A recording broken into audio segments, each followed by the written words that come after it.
All right, guys, we're going to start the program soon. Take a look at the screen for today's headlines. Like and share the show, please. Retweet the show. Like the show.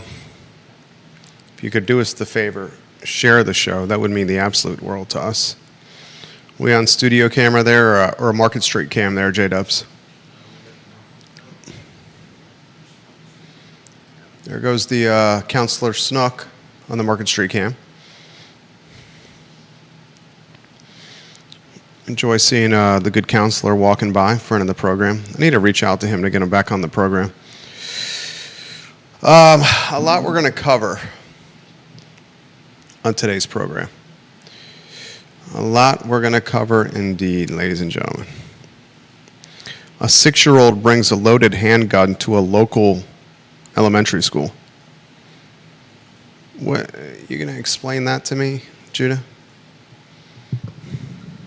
Bad parenting.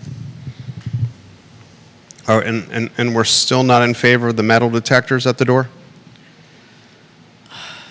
I mean, are we expecting 6-year-olds now to start bringing guns to school on a regular basis? A 6-year-old shot a teacher in Newport News. I know. A teacher with Greene County ties. Now a 6-year-old brings a loaded weapon to an Orange County school. When do we say we have learned from history and say we have to stop giving the benefit of the doubt and start being proactive? I'm sincerely going to ask you that question today. How, before the program starts, are we going to characterize the loan that City Council gave to Habitat for Humanity and Piedmont Housing Alliance? We now have those details after last night's City Council meeting. I called it a sweetheart deal. How are we going to characterize it, Judah? Got some good insight from Deep Throat on this. A nightmare for the taxpayers? I think that's more applicable, my friend, than my sweetheart reference. There goes the city councilor again, Lloyd Snook. It's definitely a sweetheart deal. It's the best deal. It's the best loan I've ever heard. Yeah. Would you say it's the best loan you've ever heard of? I'd say it's pretty amazing. Pretty effing amazing. A lot we're going to cover. Bill McChesney, thank you for retweeting the show. He's the mayor of McIntyre, Bill McChesney. Appreciate you, Bill. The University of Virginia is going to do a position of neutrality with Jim Ryan in his comments on national and international events. I will take this position. The president of a university in the Commonwealth of Virginia should be offering no stance on geopolitical issues, nor on issues that do not tie directly to UVA. It's kind of strange that he needed to set up a committee in February to tell him exactly that. All right, so much to cover on the program. Take a look at the screen for today's headlines. Judah Wickhauer, give him a tease of what intrigues you the most on today's program. I mean, we got to talk about that loan. It's crazy. The details of the $8.7 million city loan have now been released. We'll talk about it today. How about the belt coming to Fashion Square Mall? That doesn't intrigue you? Oh, that's... You don't want to buy some corduroys and some button-downs and some bow ties and some cashmere pullovers at Belk? No, I think it's great. I think I can't wait to see the Fashion Square Mall start to pull together again. Fair enough. All right, we'll rock and roll on the, what's today? The Tuesday edition of the I Love CVille show. Watch on YouTube. Subscribe to our YouTube channel. We want to grow our YouTube position. We've really had a jump in followers. We'd like to keep jumping them. If you're watching on YouTube, hit the thumbs up, which is the like on YouTube, and you can ask questions in the chat box. Judah, we'll rock and roll when you're ready. Quiet on the set. Quiet on the set.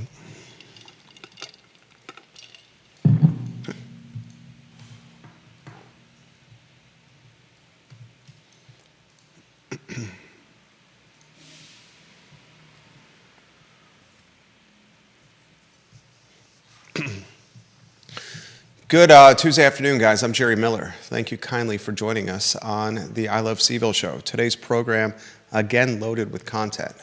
I mentioned, how long we've been doing the I Love CVille show, Judah? Decades. Not decades.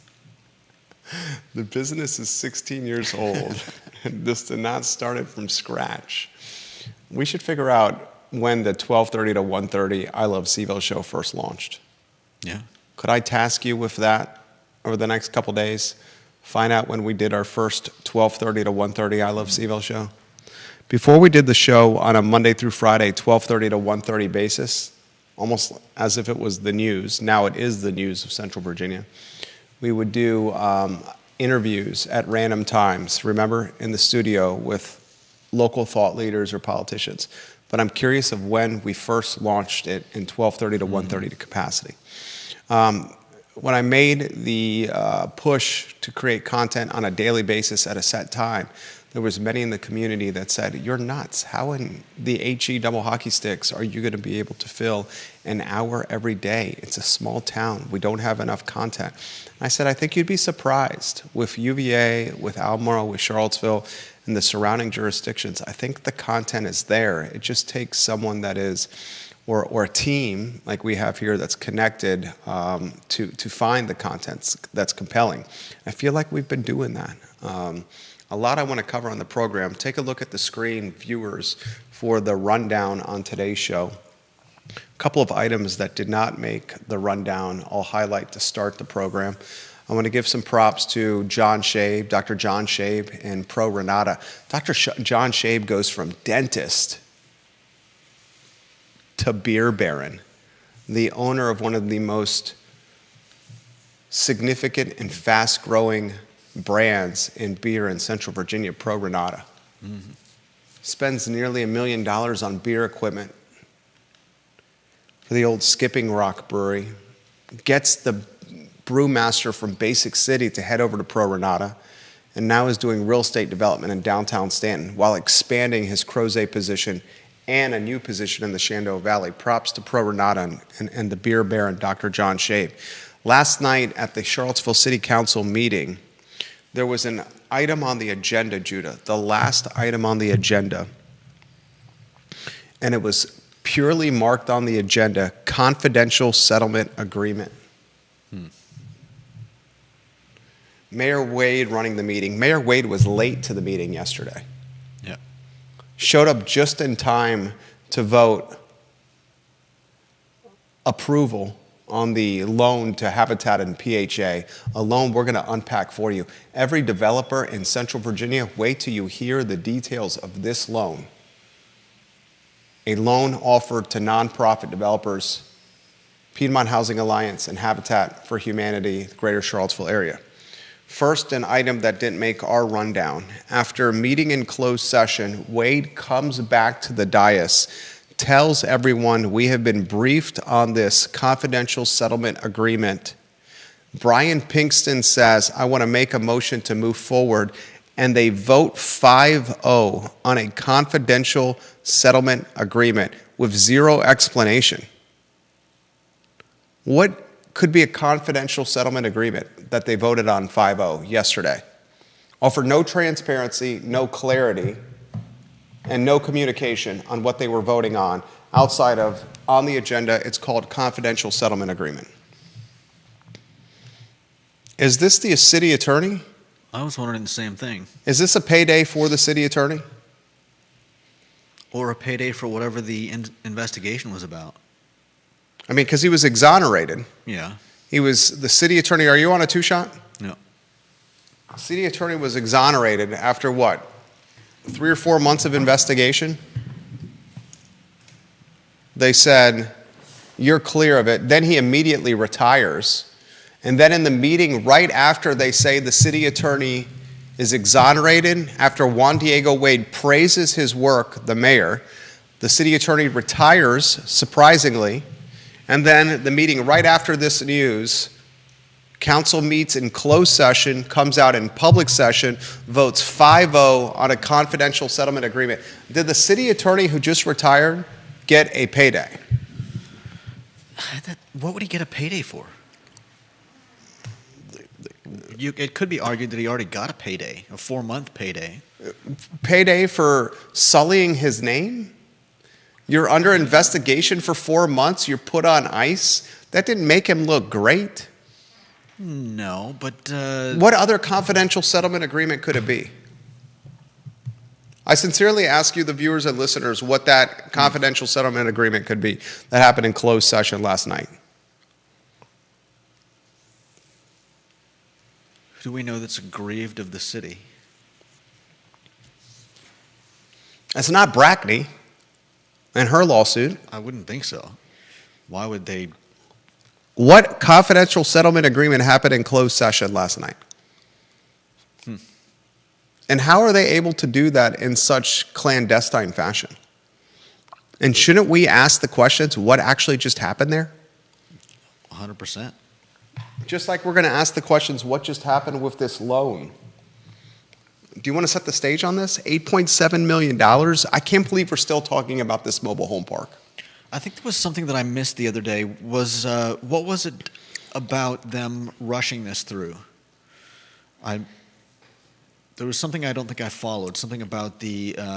The deal's closing today. Yeah, I know that. So they had Who's rushing it through, though? I would imagine the people that are rushing this through are the sellers themselves. The seller said, we have this other deal. God, we don't even know if there's another deal.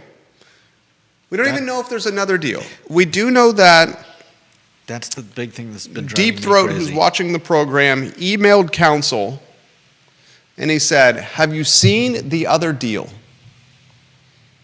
Did he get a response? Got a response.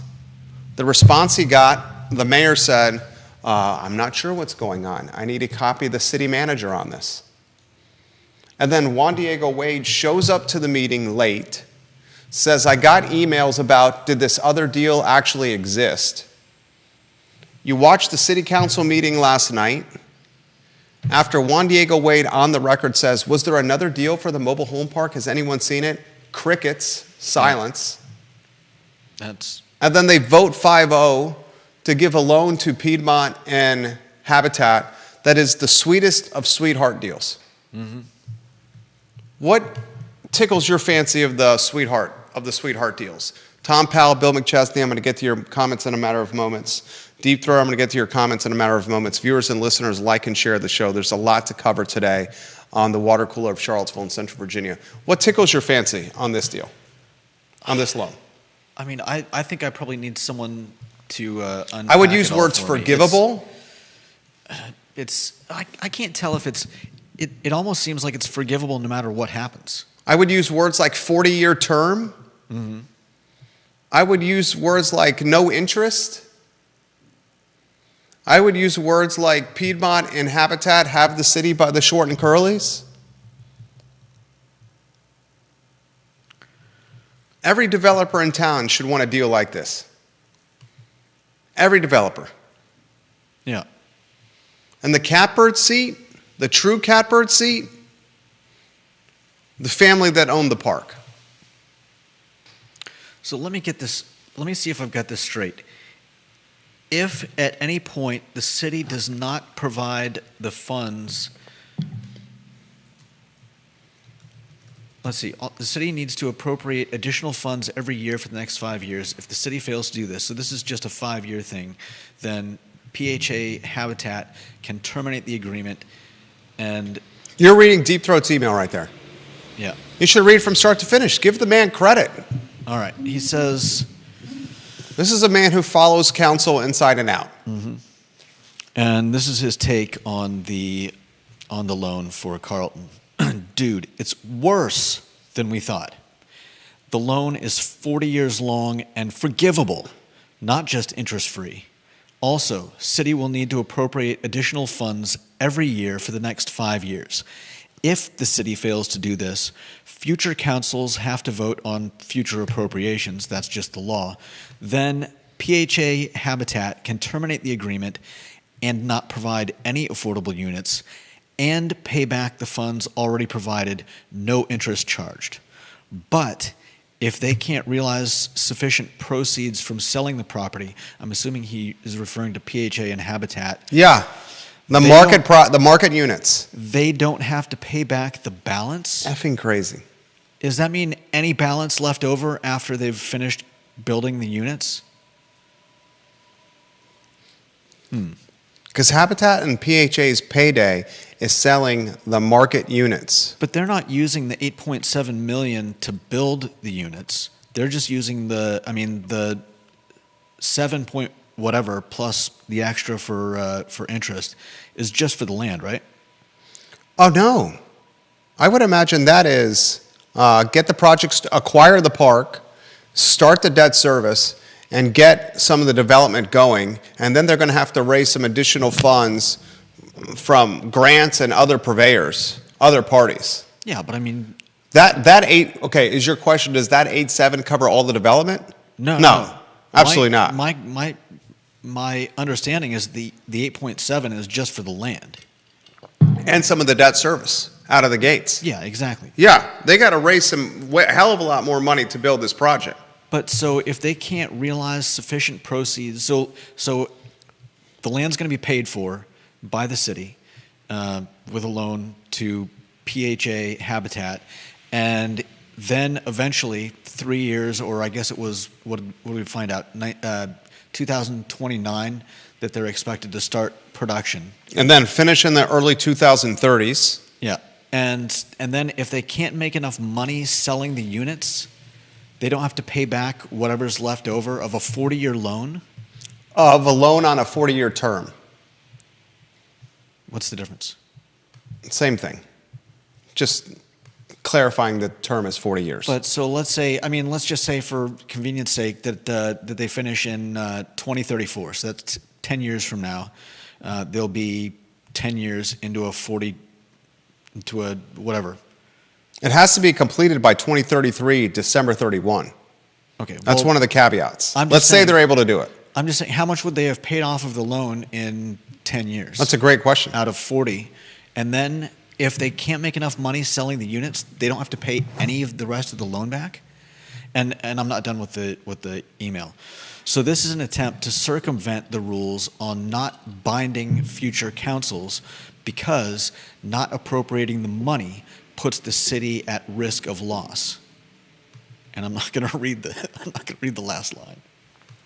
It's insane. The risk you have is if councils change. And they decide that they don't want to uphold the terms. Yeah. Now, one storyline that's following this is Brian Pinkston was outed by Juan Diego Wade in a radio interview on WINA. And Juan Diego Wade randomly says Brian Pinkston's going to run for a second term without allowing Brian Pinkston to make the announcement that he's going to run for a second term. So then when Brian Pinkston was interviewed by the same radio station in the morning, the host, Jay James, a friend of the program, said, He's a word great on the guy. street is you're running for a second term.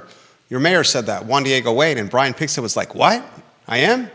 Then he immediately gets political and he's like, yeah, I'm talking with my wife and I'm inclined to run for a second term. Basically saying, I can't believe someone just outed me on Awkward. that. Stole my thunder. The point I'm making is if you don't have future councils that see the upside of this project, Habitat and PHA further have them by the short and curlies. Oh, yeah.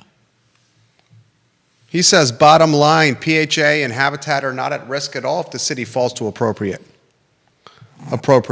Fails to appropriate. Fails to appropriate. Yeah. I'm ready to put this story behind us.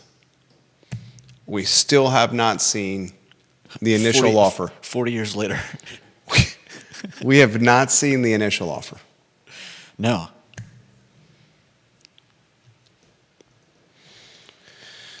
He says, to answer your question, if the city does not appropriate extra money, PHA and Habitat can terminate the agreement.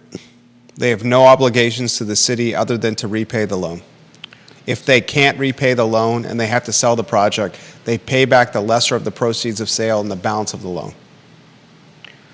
So are PHA and are they officially the owners of the land? Yeah, closing today. And if they want to nix the whole thing, what happens then? Do they get to sell it? That's a great question. Because somebody, I mean, obviously, somebody's got to own the land. If they decide to nix it, This is just a very convoluted situation that is going to be on the backs of taxpayers for a long time. Like, if they nix the deal, do they get the land and the Seaville government still has to pay off? Or I guess not pay off. If there's no loan anymore, then there's nothing to pay off. You're getting too much in the weeds here for the viewers and listeners. Okay.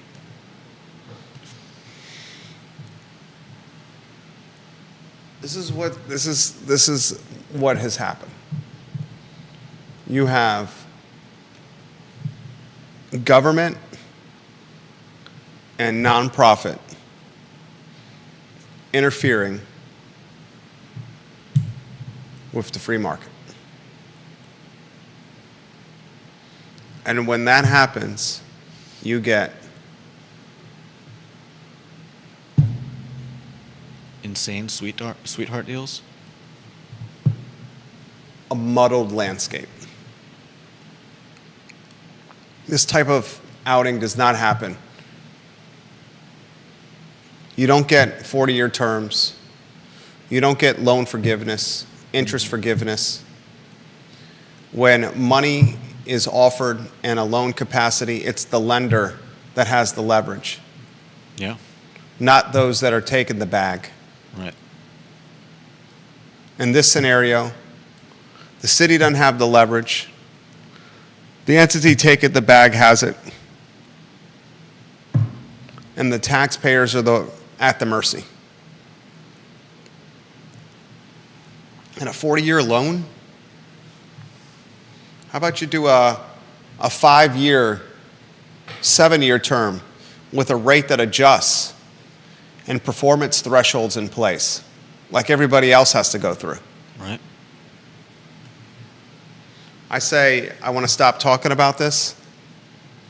I'm going to be 82. Hopefully not sitting across from you, although I'll give you some props. I enjoy your company. Thank you. 82. Perfect segue into the next topic. Brian Pinkston sinking a second term. What do you make of B. Pink in a second term? Juan Diego Wade outing him on a morning talk show, saying Pinkston's going to run for a second term. Pinkston comes on that morning talk show the next day and he's like, what? Mayor Wade said, what? I would imagine Mayor Wade's going to run for a second term. Is the second term the new norm? Michael Payne's second term, Lloyd Snook's second term. Do city councilors not normally run for second terms? You can run for as many terms as you want. There's no term limits. Yeah. Malik's in her 5th term. Yeah. Is second term just the norm? And are you okay with 8 years with one man or woman on a 5-man board or a 5-man council for multiple terms? I mean, I don't particularly have a problem with it. Is the council going to go the way of the Board of Supervisors? Galloway's in his second term. You're talking about everybody getting 5 terms. And, Malik's in her 5th. What's McKeel, Diantha McKeel in her 3rd. Galloway in his 2nd. Pruitt 1st. Andrews 1st. Are we now going to be looking at a council that's a multi-term council? Kind of looks that way. The only thing that could potentially change those dynamics is the increase in pay that's coming down the pipe. But I've still made the comment that that increase in pay, was it $35K from the 18? Yeah. Is not enough for someone to do it full time. They're still going to need a side hustle. But it will allow somebody like former Mayor Nakia Walker, who was employed part-time by the Parks and Recs Department. Or if you've got a significant other. Or significant other, or you have very hospitable parents. I did that. Okay. That was You approve of that one? very diplomatic of you. Okay, you give me approval on that one? Yeah. Normally you chastise me with that. That was diplomatic? I think it was diplomatic enough. Okay. Thank you. Prop bet on Juan doing a second term? I don't want to answer you. I would even answer for you. I would think that you're going to say he's going to run for a second term. I would imagine he would. Right? Yeah. I was at Coupe de Villes with my brother. My brother came and visited. We moved recently, and we've had a household full of visitors. My in-laws for 4 weeks or so. Then my parents came. My brother came. Mm-hmm. Got a squash pro staying at our house next week for 4 or 5 days. He's playing in a local squash tournament, a professional tournament over at the Boar's Head. And my brother stayed with us for 4 or 5 days recently, and he said he went to UVA, I went to UVA, my dad went to UVA, and he said, let's go to the corner. I may have told this story. So we decided to close down the watering holes. We start at Coupes. I'm at Coupe de Villes on Elliowood Avenue, listening to live music. My brother and I having a nice cocktail, cold beverage, something wet. College student recognizes me from the I Love CVille show, comes up, taps me on the shoulder and said, "You're Jerry Miller." I said, "I am Jerry Miller." He said, "Let me buy you a drink." I said, "Sure." "Want to buy me a drink?" "I'll take a drink." "This is my brother." It's like, "All right, I'll buy him a drink too." He didn't care. It's his parents' credit card. Buys us both drinks. It wasn't his money. Live music, we can barely hear each other. I did hear this. I watched the I Love CVille show. Mentioned your name. You and Judah do a great job.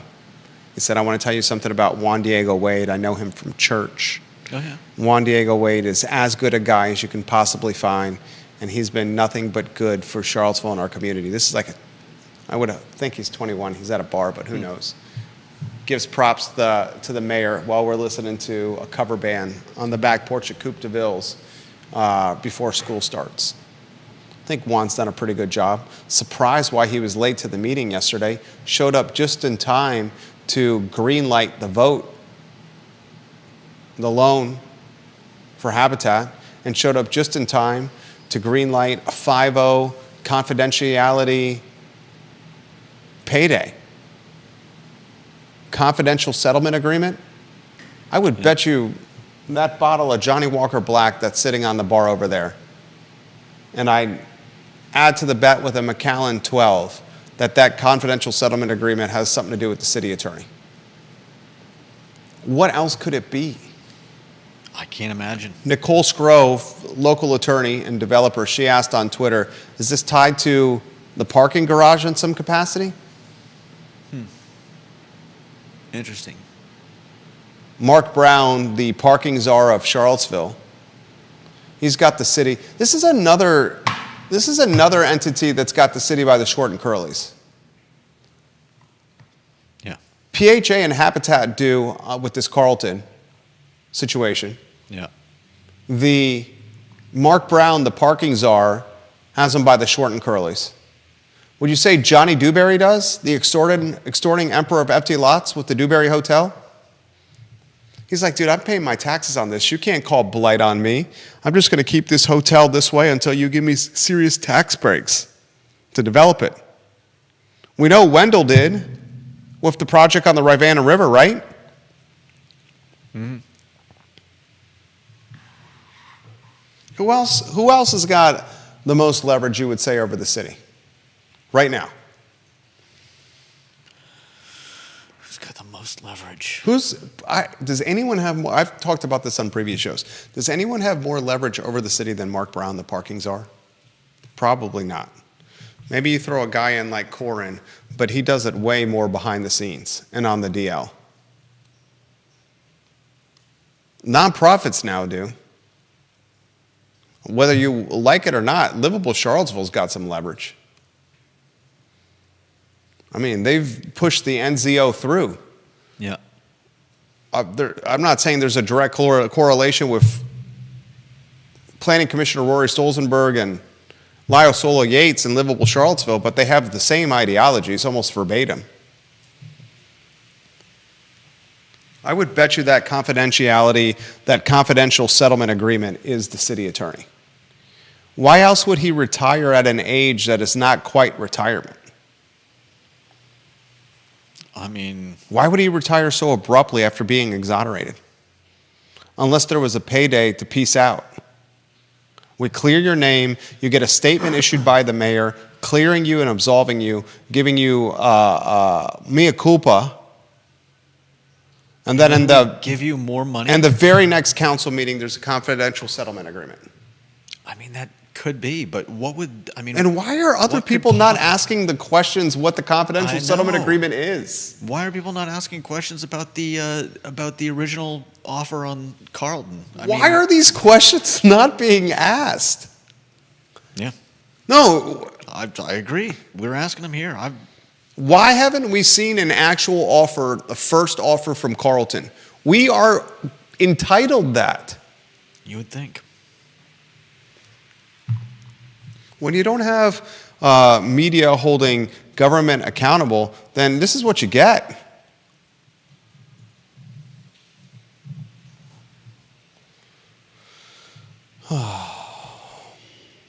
So frustrating. The next storyline I find frustrating. Is that the UVA storyline? Yeah. Ladies and gentlemen, listen to this. A 6-person committee, including faculty steeped in democracy and public policy expertise,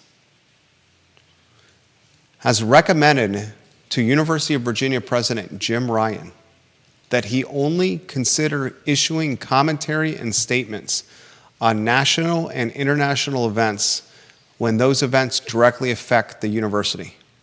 This 6-person committee has said, President Ryan, in the future, you should not pontificate, share perspective, or opine on events that are not tied to the grounds of Thomas Jefferson's University. And then he turned to them and said, gee, thanks.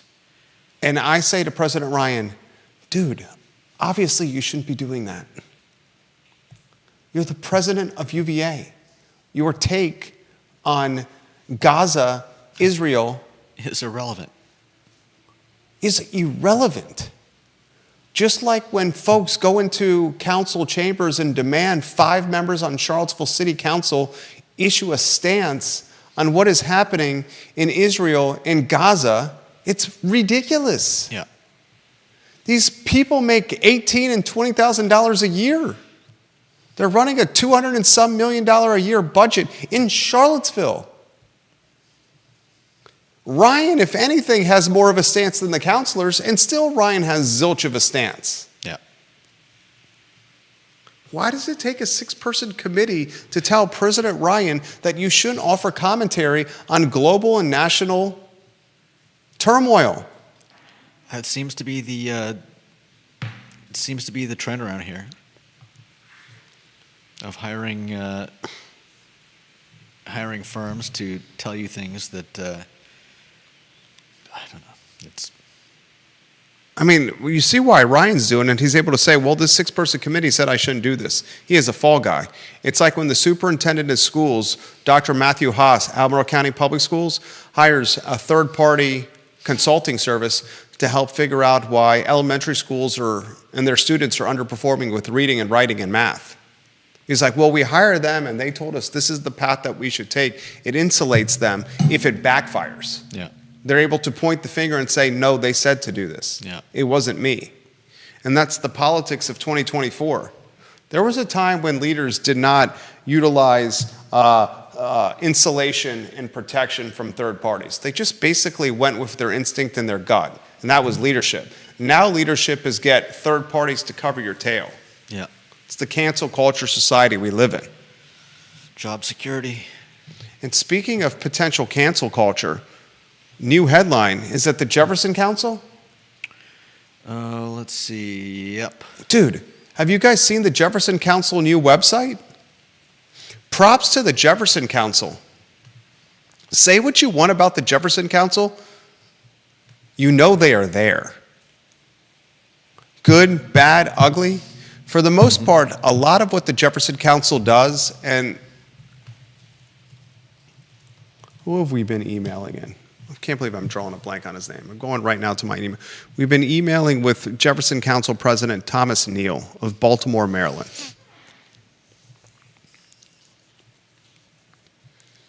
His new website the Jefferson Council is legit. It does look pretty good. Right? UVA colors. Oh my God, it's so professional. From the blog post style website they had. Yeah, no doubt. It's head and shoulders better than what they had.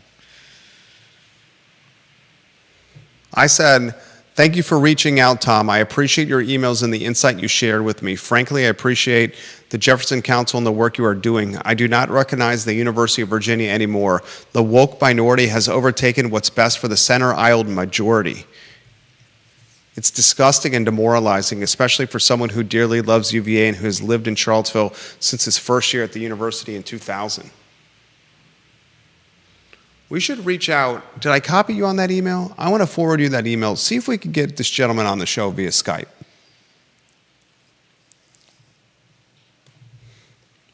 They're on their new website, have highlighted social media on it. They're chopping down video clips from the most recent Board of Visitors meeting, publishing it on their social media channels, and analyzing them as if they are touchdown highlights. Nice. On NFL Countdown. Like picking them apart, key elements in the BOV meeting are picked apart on their social channels. Whoever is managing the content for the Jefferson Council, as someone who is in the content management business for ourselves, our clients, and our real estate holdings, the efforts that these people are putting into content, Judah can put this in perspective. It takes hours. Go to the Jefferson Council website, click the social strip, the Facebook page in the top left corner. When you're on there, J-Dubs, so they just did a post 20 minutes ago, right during the show. Mm-hmm. Look at what they're doing. They're chopping down the BOV meetings and offering X's and O's breakdown of what happened. You know firsthand how long this takes. This organization's not going away. If anything, they're just going to gain momentum. Yeah.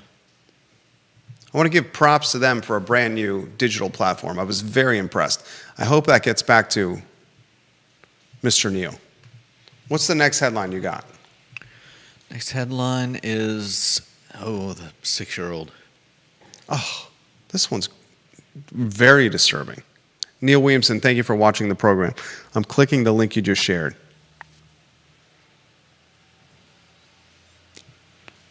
There's a revenue sharing link.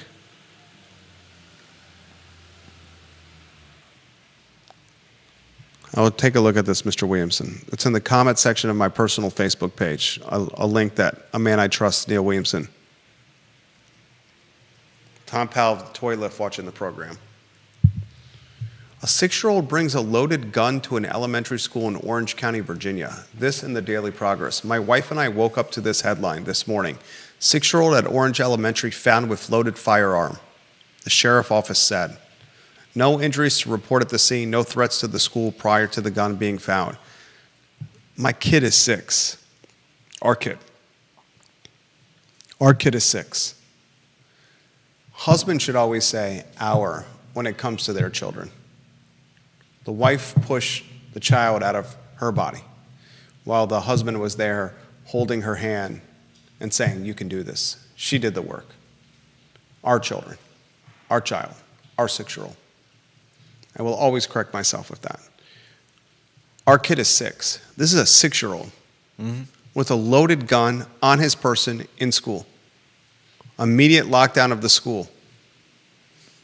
It was in his backpack, wasn't it? 12:50 p.m. Yeah. An instructional assistant reported seeing the gun. 12:50 p.m. when the school resource officer was contacted. Kids get to school what?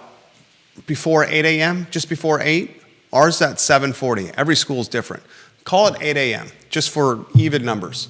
From 8 a.m. to 12:50 p.m., 4 hours and 50 minutes, a kid had a loaded gun in an elementary school in Orange County, Virginia. 230 Monte Vista Avenue in the town of Orange. I'm going to say it again on this program. I get so much flack for this comment. This is one of those comments that gets me a tremendous amount of flack from a certain portion of the community. If we're going to continue to have gun and safety issues in schools, we must do whatever is humanly possible to protect our children when they are not in the care of their parents, their top care providers in most cases. And for me, it is clear cut that we need metal detectors at the entry for schools. Do you realize the cost of that, though? Do you realize the cost of what's going to happen when the Newport News teacher is suing the Newport News public school system because a gun was in her classroom? Multiple teachers told the principal at the Newport News Elementary School that this kid has a gun. The Newport News Elementary principal said, it's the end of the day, ignore it, forget about it. Disregarded the call to action that there was a gun on grounds. The teacher, if she did not put her hand up in front of the gun, deflecting the bullet with her hand, would have probably died, would have faced seriously more grave injuries. You have to give me that. I mean, A metal detector is a hell of a lot less than a lawsuit, and worse scenario, way worse scenario, kids dying or teachers dying. I understand. How do you stop a gun from getting into the school in a 6-year-old's backpack? Have him walk through a metal detector. And the real story of this is, how did the kid get the gun? And it's about time that the parents who leave guns unattended, that a 6-year-old can get it, be prosecuted to the fullest extent of the law. I think the last one was.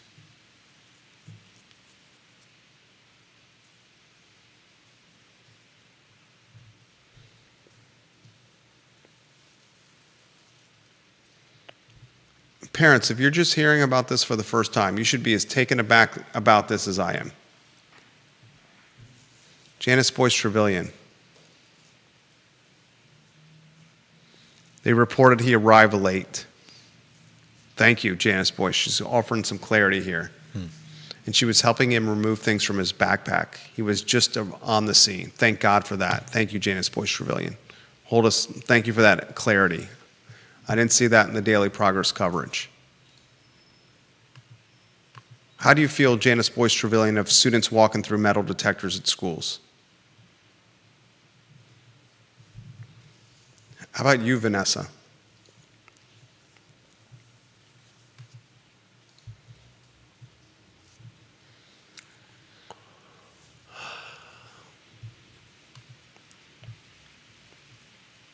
And Deep Throat pushes back. It's not a parking agreement. That wouldn't be confidential. Ginny Hu says, other people aren't asking the questions that you and Judah are asking because they won't like the answers.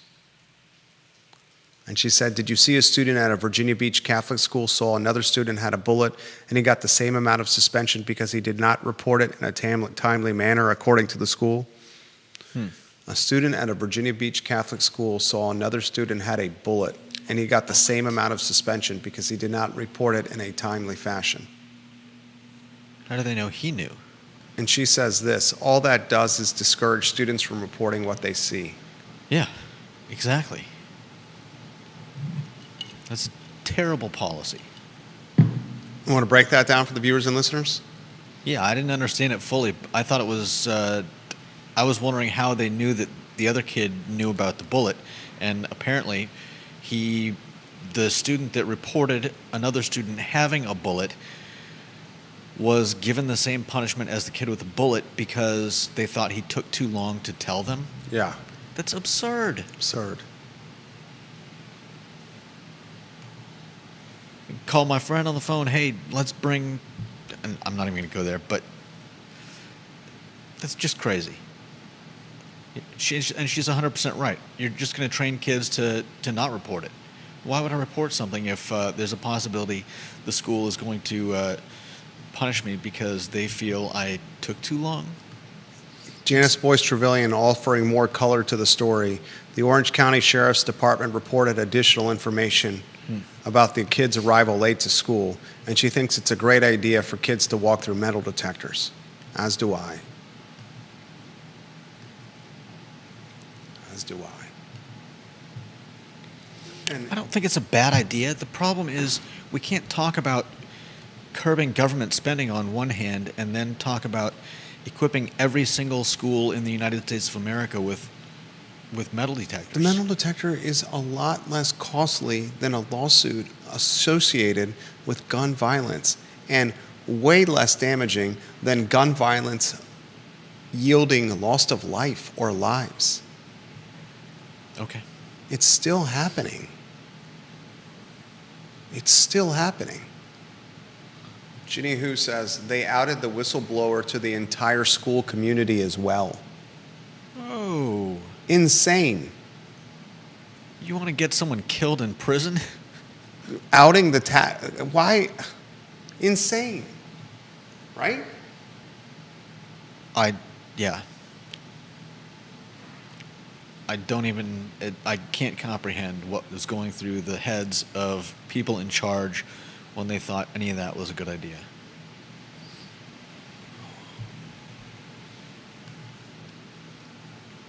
When is the last time we have seen a gun in a local school in Central Virginia? There was the parents that had there was a student who had a gun in his vehicle. I think that was a parent. A parent, and there was also a student who had a gun in his vehicle. Okay. I remember. But I'm saying in the actual school. Yeah, I don't know. Central Virginia? Yeah. See, that's the thing. When it happens, it's big news, and it makes us think that it's happening everywhere, when in reality, it's unlikely. I mean, the fact of 2 6-year-olds bringing guns to Virginia schools within, months of each other? You're talking about the Newport News one? That was, I'd say that was a year ago, this time last year. Okay. But you're right, within That's a statistical a short time anomaly. span. It's a statistical anomaly. I don't say that's a statistical anomaly. I do. Why? Because they're 6? These are the ones. If we were to count how many times 6-year-olds have brought guns into schools. I'll push back a little bit on you. These are the ones that we know of. Yeah. For every one that we know of, how many happened that we did not know of? You're saying a kid brings a gun in their backpack and then Goes the day with the gun on their person, and no one finds out and nothing happens. How many have happened where we don't know about them? We can't assume that every time this has happened, we have figured it out. we also can't spend our lives worrying about things that. I agree. That's why you Haven't just have them happened. walking through a metal detector and there's no worry. Okay. I don't want to spend my parenthood worrying about this. And there's few takes I have on this show that draw the ire of parents more than that. And right in that same breath is the school resource officer take. I'm an SRO all day, every day, and twice on Sunday. Pro SRO. And I find the sad irony of this in Charlottesville public schools, they're going to be walking through metal detectors when it's a sporting event that has an attendance of over 250 people. But at a school on a Monday or a Tuesday, Wednesday, Thursday, or Friday morning, when it's the peak attendance, they don't walk through metal detectors. Explain that to me. That's fair. Make that make sense. No, I can't explain that. What's the final topic of the show? Do we have 2 or 1? Oh, let's see. Oh, Belk Outlet. Oh man, this is how do you go from the 6-year-old who has a gun in his elementary school right here in Central Virginia to a Belk Outlet at Fashion Square? And before I forget this, I got an email from the newly minted general manager of the Graduate on the UVA corner. Remember, the Graduate is now a Hilton, Yeah.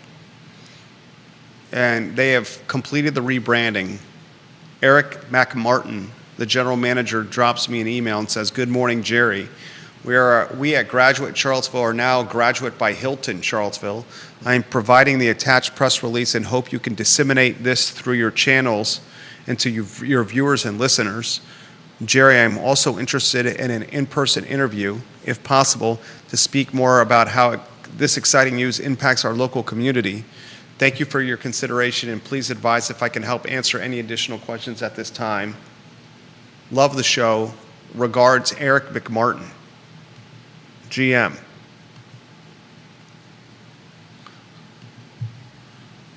number 2 in the family offers this perspective. Think about this, Jerry and Judah. The city has an $8.7 million loan approved last night. Don't forget there was a $5 billion loan given to CRHA to buy properties from Keith Woodard. Lots of loans being made. Is this good public policy? Let's also add to that the city bought property from CRHA to help them fund the purchase of a building on the downtown mall. Yeah. Let's also add to that the city bought the dirt from Wendell on High Street to keep development from happening. And is now turning it into a park. And did you see Hall Spencer's story in the Daily Progress this morning? Which one was that? The city is cutting down the hedges on Market Street Park. Those hedges that are right on the park. The city says cutting down the hedges is for the beautification of the park. But Halls went and interviewed the landscapers that were doing the work themselves, and he found out the reason they were actually doing it is because the hedges were used for privacy for drug use and going number 1 and number 2. And the landscapers that were cutting down the hedges said we have to wear heavy-duty gloves. This is in the article. Heavy-duty gloves to do this work because every time we're here doing work in this park, we're afraid we're going to get pricked by intravenous needles or touch piles of poo. I'd be more worried about the second than the first. The intravenous needles or the piles of poo? I'd be more worried about the piles of, you know what. I've never seen a needle. I've seen multiple needles. Okay. I've never seen a needle. I just got a DM from CC Marks, Harrisonburg High School student arrested after explicit and violent threats circulate social media on the 16th of September. That was yesterday. Students fearful and anxious today in school. Ugh. Oof. Poor kids. What? Poor kids. Yeah. Thank you for sharing this with us.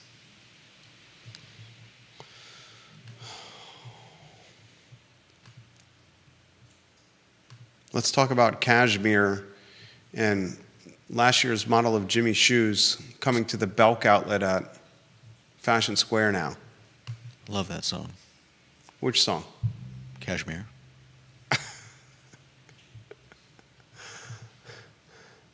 Do you have any commentary on the Belk outlet coming to Fashion Square Mall? I think it's great. I think we had a Belk there. Now we get a Belk outlet. The prices will be lower. Perfect for today's economy. And along with the what is it, Home Depot and the rescue service. Nothing's going to sell cashmere like the Albemarle County mechanic shop that services the Albemarle County vehicles, and the Home Depot singing hammers and screwdrivers to contractors. Nothing sells cashmere like neighbors like that. But to your point, at least it's being populated. Yeah. If you've driven around the mall lately, it's I have not. Have you? A sad, sorry sight. Yeah, I have. Final headline, Virginia football and Anthony Calandria visit Coastal Carolina on Saturday, 2 p.m. kickoff. The Chanticleers, ladies and gentlemen, are 3-point underdogs. Yes, Virginia is favored. This game is televised on ESPN Plus, which means many in Wahoo Nation are going to have a hard time watching this game on television. I let you know that in advance to figure out where you're going to watch the game. It's a must-win game for Virginia football. I learned from Jerry Ratcliffe this morning on the Jerry and Jerry Show, Tuesdays at 10:15 a.m. on the I Love CVille network, that this is the last game on Virginia's schedule where the ESPN Power Index has Virginia favored. Every other game on UVA's schedule this season, Virginia is a substantial underdog. Wow. This is a must-win game. Remember, Vegas had Virginia's over-under on a win total at 3.5. They're at 2 right now. So if you had the over, they have to win 4. If you had the under, it's 3 or less. And speaking of prop bets, How do you win 3.5? well, that's why they Tie. put it on there, so there can't be a push. Okay, That's why they have the half in sports. got it. We should have done a half on our 9.5, our Lewis Mountain bet. That was my. Are there 5 now? No. Is there more? There's 3, because you got the props on. I gave you 1, and there was 2. There was 2 that came on the market. Let's go to Realtor.com and go to Lewis Mountain. Was there more that came on? I thought I saw more, but I'm going right now to look. I'll stand corrected. I haven't looked today. No, the 1916 Thompson Road's been there. Wow, the 2020 Minor Road went pending. No.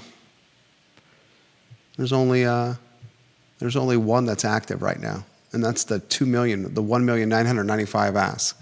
Are you looking at these down here? Is that what you're seeing? The 19 homes? Not the ones below. I'm looking at house for sale, 2 pending, 3 pending, Yeah, 3 pending and 1 active. So And- far you get credit for 3. and 1 for closure. Okay. You get credit for 3. You get Thompson Road, 916. You get 1916 Thompson Road, 1,995,000 ask. The 220 Minor Road, that's pending. That's a nice little cottage. So you have 3, 9's the over-under. We'll follow it closely. You have any closing thoughts? Anything we didn't get to? We got the White Mountain Ministry show at 2:30 with Nate Yeah. Kibler. Anything we missed? Not much. Rockingham removing some books from school. School's also still waiting for guidance on the cell phone-free learning that our governor should be coming out with today. I mean, here's an easy way to do it. Don't have your cell phones in schools. Put them in the pouches. Not every school has pouches yet, I would imagine. Not to mention, a lot of parents are rightfully or a lot of parents are worried that they won't be able to contact their kids. In fact, I think most of the worry has to do with in case there's an emergency. Ginny Hu says the last few days her DMs have been full with people asking about starting homeschooling. Oh, wow. She's a homeschooling expert, Ginny Hu. All right, that's all she wrote. Judah Wickower, Jerry Miller, the I Love Seville show, where we just try to ask the questions that nobody else is asking. For some strange reason. The only wrong question is the unasked question. There's no dumb questions. Is this where you... You're not wrong, but I know where Judah's going to go with this here. Go ahead and do it. Might as well. you're often impatient with There it is. actual, real questions. There it is right there. There it is. And that's a fair response. The Tuesday edition. We'll see you tomorrow, guys. So long.